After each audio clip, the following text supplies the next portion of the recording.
देखिए वो नाबालिग का सहारा लेकर, एक कहते हैं ना छोटी बच्चे का सहारा लेकर, ये विपक्ष पार्टियां ही हैं जो दिल्ली में अगवा फैला रही हैं। आप ये सोचिए जो पेरेंट्स हैं जिनके बच्चे वहाँ पढ़ते हैं, उस टाइम पे जब ये अगवा फैलाई गई थी कि बम की अगवा फैलाई गई थी, तो पेरेंट्स ने अपने बच्चों को स्कूल ही नहीं भेजा। मेरी फ्रेंड है, उसने अपने बच्चों को स्कूल नहीं भेजा, कहती है बच्चे रहेंगे तो हम स्कूल में पढ़ाई तो फिर भी करा लेंगे। आप ये सोचिए क्या ये इस तरह से करना अच्छी बात है? आप चुनाव में आप बीजेपी को बोल रहे हैं, बीजेपी को हम तो पूरा वोट देते हैं क्योंकि बीजेपी की वजह से आज देश है, क्योंकि मोदी जी ने जितना कार्य किया है ना वो बीजेपी ने ही किया है। तो हम ये कहते हैं कि आपको चुनाव लड़ना है ना तो सामने से आगे लड़े, बच्चों का सहारा नहीं, स्कूल के अफवाह फैला के मत कीजिए। डर का माहौल मत बनाइए दिल्ली के अंदर। दिल्ली बहुत अच्छी है, दिल्ली को जितना आपने खराब कर दिया ना उसको सुरक्षित रहने दे। हमें चाहते हैं कहते हैं कि पूरे डर का माहौल जो है लेकिन भाजपा की पुलिस काम ही नहीं कर पाती है। यहाँ पे पूरे दिल्ली के लोग डरे हुए रहते हैं हमेशा। नहीं, देखिए पुलिस अपना काम करती है। जो पुलिस ने कार्रवाई करी है, जिस तरह से उस बच्ची का पूरा बायोडाटा निकाला गया है कि कैसे वहाँ किस परिवार के उसके जो परिवार है कहाँ जुड़े हुए हैं, तो क्या पुलिस ने काम करा या मैंने करा या आपने करा है? पुलिस ने तो काम किया है ये सारी चीजें। तो आप कैसे कह सकते हैं कि पुलिस काम नहीं करती? डर का माहौल जो है ये आप पार्टी बना रही है तो। और ये केजरीवाल क्या कर रहे हैं, यहाँ के लोगों को डरा रहे हैं, डरा के सोचते हैं वोट मिल जाए हमें। तो ये सही लगता है आपको कि वोट के लिए डर का माहौल बनाना या फिर दिल्ली जैसे राजधानी में अफवाह फैलाना और उससे कुछ लाभ के लिए ऐसा करना, ये आपको सही लगता है? नहीं, ये कहीं से भी सही नहीं है। हर किसी का परिवार है, हर किसी का जो भी है, डरने वाला तो कोई है नहीं। लेकिन ये अफवाह फैला के सोच रहे हैं वोट हमें मिल जाए कि ये नहीं होगा, हम नहीं रहेंगे तो बस में फ्री नहीं जाएंगे, बच्चों को ये होगा वो होगा। ऐसा कुछ नहीं है, ये लोगों को डरा रहे हैं, इससे कुछ होने वाला नहीं है। केजरीवाल इस बार की जमीन जो है वो लेकर के अपने दोस्त को दे देंगे, झुग्गियों का जमीन छीन लेंगे।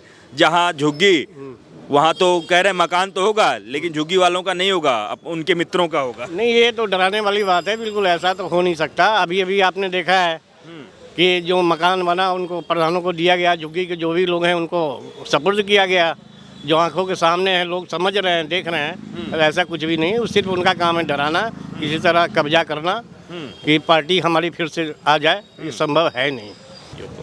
देखिए, एक तो ये बात देखना पड़ेगा, आपने जो कहा कि वो जो कल्प्रिट है इसमें जिसने सब काम किया, आपने बताया कि वो नाबालिग है, तो क्या आप बता पाएंगे उनकी उम्र क्या है? क्योंकि नाबालिग में हमने ये नाबालिग का खेल हमने बहुत देखा भाई। वो निर्भया कांड हुआ था, याद है? उसमें सबसे नीच, सबसे कमीनापन अगर किसी ने दिखाया था तो वो जिसने दिखाया था अफरोज, वो नाबालिग ही था ना। 18 साल से कुछ कम था, पौने 18 साल का, और केवल इस टेक्निकल आधार पर वो छूट गया, वरना उसको कम से कम नहीं तो 51 बार फांसी होनी चाहिए थी। माने मार डालें, फिर इंजेक्शन देके जिंदा करें, फिर मारें, फिर इंजेक्शन देके जिंदा करें, ऐसा काम करना चाहिए जितना गंदा उसने काम किया था। तो नाबालिग के नाम पर इस देश में बहुत गड़बड़ होती है। तो पहली चीज़ तो ये। तो आपको लगता है कि ऐसे नाबालिगों को ट्रेंड किया जाता है, ऐसे को सिखाया जाता है कि नहीं इस प्रकार की धमकियाँ तो आप ऐसा कांड करो? बिल्कुल भाई साहब, ऐसी चीज़ों में जो आप केस बता रहे हैं, आप उसमें ये देखिए कि वो बच्ची के पेरेंट्स कौन हैं, वो पेरेंट्स की कल्चर क्या है, उनकी मानसिकता क्या है, ठीक है? जब आप उसको स्टडी करेंगे तो आपको पता लगेगा, जो पुलिस इन्वेस्टिगेशन में आया है कि वे लोग कुछ विदेशी एनजीओ से जुड़े हुए हैं। और वे विदेशी एनजीओ जो हैं हमारे भारत में, वो यूरोप से, अमेरिका से द्वारा संचालित हैं। वो चाहते हैं कि भारत देश जितना तेजी से डेवलप हो रहा है आदरणीय मोदी जी के राज में, इससे उनकी चूल्हें हिल गई हैं। आप देखिए, बड़ा सीधा सा बिजनेस का पॉइंट है ये, कुछ और नहीं, कि पूरी दुनिया में हथियारों का सबसे बड़ा सेलर कौन था, सप्लायर कौन था? अमेरिका।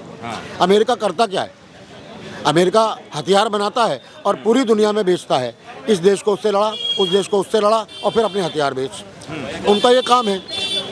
उनके पास अपना बिजनेस चलाने के लिए दूसरे देशों पर कब्जा करना होता है, उनको बर्बाद करना होता है। वो नहीं चाहते कि दुनिया में कोई भी देश तरक्की करे या विकसित हो। इसीलिए भारत जितनी तेजी से तरक्की कर रहा है, बिजनेस आगे बढ़ रहा है, तो वो चाहते हैं कि भारत को कैसे दबाएं, कुचलें, इसको समाप्त करें। उसके लिए वो यहाँ पर तरह तरह की विपदाएं आपदाएं फैला रहे हैं। और उसी आपदाओं में एक आपदा ये भी है कि बहुत सारे ऐसे NGO काम करते हैं। मैं एग्जाम्पल दूँ, उसी बच्ची के जो माँ बाप हैं, जब अफजल गुरु को पूरे भारत का जितना पूरी न्याय संहिता है, उस न्याय संहिता को proper lower court, high court, supreme court, राष्ट्रपति की माफ़ी तक सारी प्रक्रियाएं पार करने के बाद उसको पूरे सुचारू रूप से फांसी हुई, दी गई। लेकिन उसकी फांसी की सज़ा को माफ़ कराने के लिए बहुत सारे लोगों ने एप्लीकेशन लगाई थी। उसमें ये नाबालिग बच्ची के पेरेंट्स की शंसा भी शामिल थी। एक बात। दूसरी बात, उसी पर साइन करने वाले लोगों में एक जो दिल्ली की वर्तमान CM हैं, काम चलाऊ CM तथा कथित, जो देखिए मैं नहीं अपमान कर रहा हूँ, अपमान केजरीवाल जी करते हैं। वो खुद कहते हैं कि ये तो काम चलाऊ CM है, ये CM नहीं है, काम चलाऊ है, टेम्परेरी है। कभी ऐसा होता है क्या कि टेम्परेरी PM, टेम्परेरी CM? अरे भाई CM तो CM होता है, हम तो सम्मान से देखते हैं। लेकिन ठीक है भाई, अब वो उनका आपस का मामला है, वो बेइज्जती कराना चाहती हैं, वो करना चाहते हैं, वो उनका बेटर है। मगर हम तो सीधी बात ये जानते हैं कि आतिशी जी के माता पिता भी उस एप्लीकेशन पर जो अफजल गुरु को फांसी की सज़ा हुई, उसके विपरीत उसको माफ़ी के लिए उनके भी साइन थे, वो भी उस याचिका में शामिल थे। तो अब इससे क्या पता लगता है, ये लोग देशद्रोही हैं दरअसल। अच्छा, ये लोग देशद्रोही हैं। ये पूरे जो जिन NGO से मिल रहे हैं वो भी देशद्रोह का काम करते हैं। तो ये सारे देशद्रोही मिलकर, आप ये देखो ना जी, और इनका कनेक्शन आप याद करिए, आतिशी जी का कनेक्शन तो निकल आया।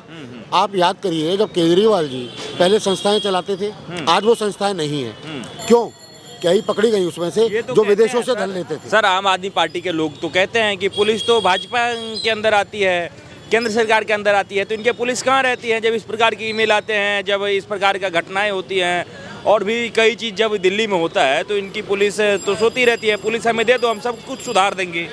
एक बात बताइए, केजरीवाल जी एक नंबर का झूठा मक्कार नौटंकीबाज आदमी है। एक कहावत होती है हमारे गांव में कि फलाने की बात कुत्ते की लात, तो केजरीवाल जी का वही हाल है। उनका कोई ठौर नहीं ठिकाना नहीं, कब कहाँ क्या बोले, है ना। कुछ भी बोलते हैं, फिर सुप्रीम कोर्ट में माफिया मांगते हैं, वो भी आपको पता है बहुत अच्छे से। तो एक बात बताइए, ये केजरीवाल जी बहुत बड़े बुद्धिमान है क्या? अमेरिका से भी आगे हैं क्या ये? अमेरिका में वो याद है ट्विन टावर में घुस गए थे हवाई जहाज, तो अमेरिका की एजेंसी बेकार हो गई थी क्या? कई सारी चीज़ें ऐसी होती है जिनकी जानकारी आप पहले से नहीं जुटा सकते। और ये जो केजरीवाल जैसे क्रिमिनल लोग हैं ना, ये बड़ी योजना से पूरा चाल चलकर ये इस तरह की एक्टिविटीज़ को जन्म देते हैं जानबूझकर। जो आप मकानों पर कब्जे का बता रहे हैं ना कि भाई केजरीवाल जी कह रहे हैं कि मोदी आएंगे तो कब्जा कर लेंगे, किसी और को दे देंगे। ये दूसरों की प्रॉपर्टी, दूसरों की चीज़ों पे कब्जा करना मोदी जी जैसे तपस्वी की आदत नहीं है, ना उनका स्वभाव है। ये काम तो श्रीमान केजरीवाल जी ने किया। याद करिए, उनको अच्छा भला रहने के लिए बंगला मिला हुआ था जिसमें शीला दीक्षित रहती थी, उसी में वे भी रह रहे थे।